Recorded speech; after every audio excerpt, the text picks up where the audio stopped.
I went to the left side. I found that there was a restriction at C3-4. I'm actually going to do C4-5. It's a little easier. When I biased into extension and I came this way, I found that the restriction was greater. All right, so that means the posterior left quadrant was more interesting to me. So then I did my PIVM assessment, and I found that the left C3-4 or C4-5 is limited. Sorry, he is doing C4-5. I got thrown off. These long days are tough, huh? All right, so we're going to treat C4-5, and that's the description that's there. All right, so we're going to do the CV lock. Now, on my patient, she's reading the PowerPoint, and she's biased into extension. So I'm just going to say, don't read the PowerPoint. And I'm going to have her bring her down so I can bring her into neutral so that as I do my locking, it helps me out a little bit. Okay? It's definitely interesting to me, but I just want to make sure that she's starting in a good position. And now you can relax and slouch into the chair. Good. And I do that so I don't have to worry so much about her low back and the rest of her thoracic spine, so she's decently supported there. So I'm going to do my CV lock, and now I'm going to do a side bending going to the left. All right? So I'm going to do my CV lock in that direction.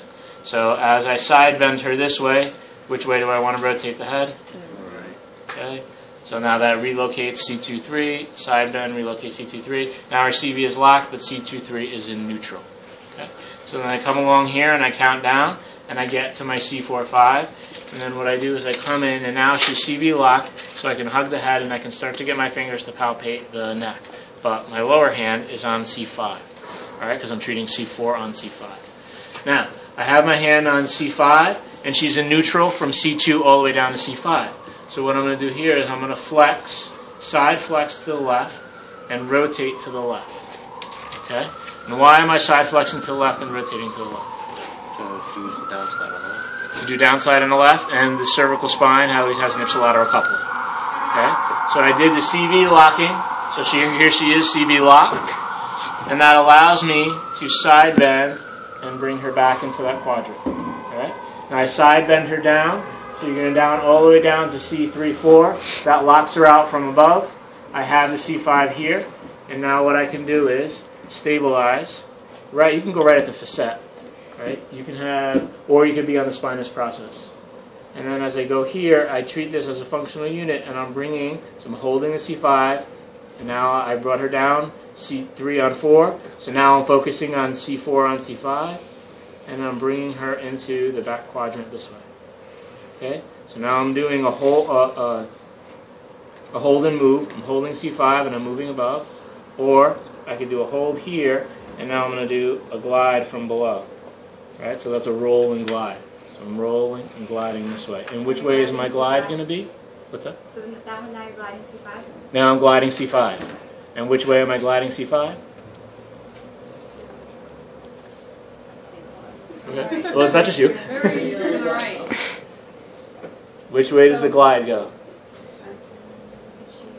Superior. Superior. Right? So 45-degree angle superior. This way. Alright? So I'm bringing C4 down by creating a functional unit from above. So I'm bringing C4 down. So now I'm pushing C5 superior this way. Okay? So if I do that, that's a relative glide. Okay? Remember that same thing in the thorax. I'm moving from above. I'm bringing C4 down. And then I'm doing a superior glide at about that 45-degree angle. So I'm doing a relative down slide. I'm pushing superiorly on the lower segment, so that's a relative down slide glide.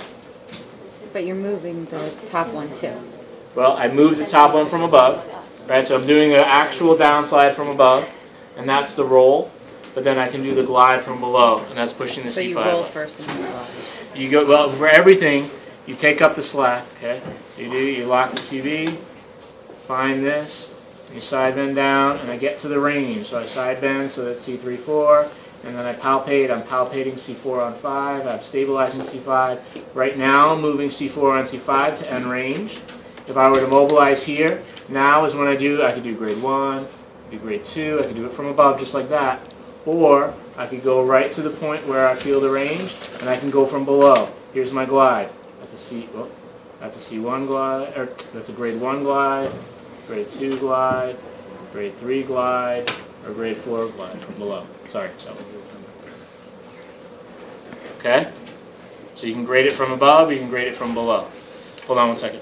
From above, you're from above, you created a functional unit by CV locking and side bending down. So now we have a functional unit from the head all the way down to C4, and I'm doing a glide of C4 on C5 because I'm stabilizing C5. Okay? So if I could get in there and just grab C4, then I would go right on C4. But instead, I've created a functional unit, just like we did with the arms and the upper segment of thorax. Create a functional unit and use that as your lever. Okay? Some people call it a long lever technique for mobilization. Okay? Now I can do the muscle assist or muscle energy.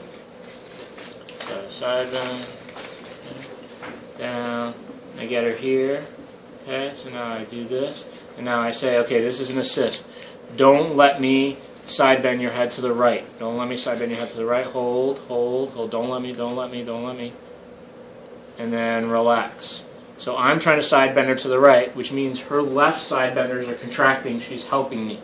And then when she relaxes, I take her into the glide more. Okay?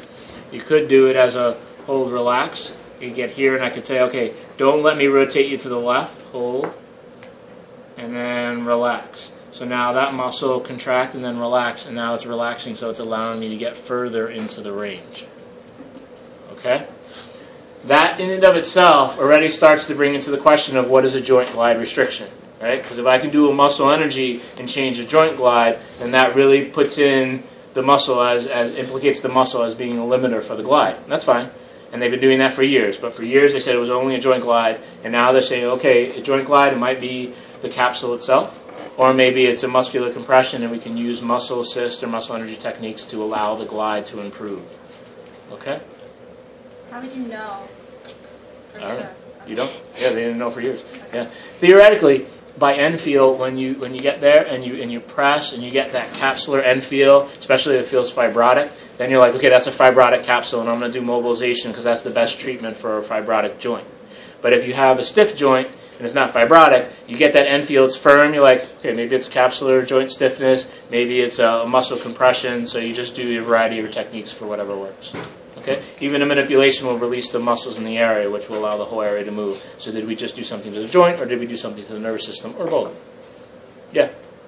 So when you were just saying that you wanted to do the CV lock, so you side bend, you rotate, you side bend left, rotate right, side bend left, rotate right. Then you go down, you side flex, you rotate to the involved segment, so you continue that side bend to the left, now you're rotating reverse of what you did with the CV lock.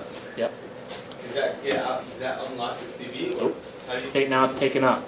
Now as I'm side bending her down, nothing else is happening at the CV. It can't. Right? So now as I bring her down, the only thing that's happening is happening in the cervical spine. When I side bend her to the left, it's already rotating to the left because that's the only coupling that can happen. So then I take the whole functional unit and I rotate it a little more and I bring her into that left extension quadrant. Okay? If I didn't maintain the CV lock, then yeah, she would look like that. Okay? All right. So try that.